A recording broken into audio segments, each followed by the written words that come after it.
Well, throughout this crisis, we've been keeping a close eye on the impact of COVID-19 on the UK in terms of the numbers, the data, and this chart in particular. It is a very depressing chart showing you the death tolls in various countries around the world. But depressing as it is, it's also very important because how steep these lines reflects how fast the disease is spreading in these countries. So when people talk about flattening the curve, this is what they mean. Getting these lines, which are steep here, this shows growth rates to flatten out over the course of the next few weeks. You can look at the difference between South Korea and many countries in Europe for a sense of what we're talking about here. And if you compare in particular Italy with the UK. So there's Italy showing a very steep increase, and this is a logarithmic chart. Like I say, it's a growth rate chart.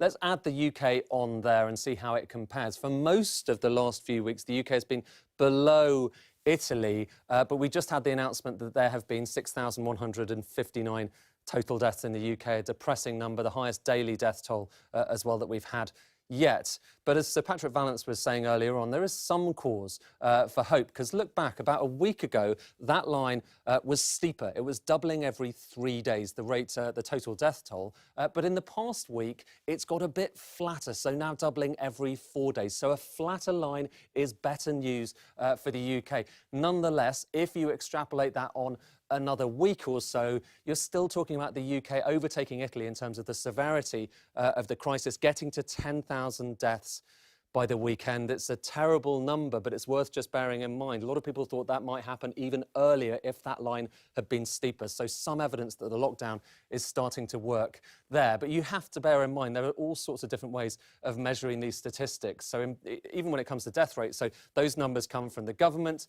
Each day we get a daily toll of how many people have died. But there is a big difference between that announcement, that's the lower line there, and what's actually happening on those given days, which we only find out later on. And that gap actually might account for about 22% or so. So we might be undercounting deaths each day by about 22%, at least in the increase of this crisis. But we are starting to get a sense now that this has real implications for the UK as a whole, and indeed for death rates as a whole. This shows you weekly deaths from all causes, so not just COVID-19. You can see COVID-19 there, 539 deaths in the week to the 27th of March. But then there are all other causes as well. And what's significant about this is this area now of total deaths has overtaken the average, that dotted line. So we are in a situation now where people talk about excess deaths, excess mortalities in the UK.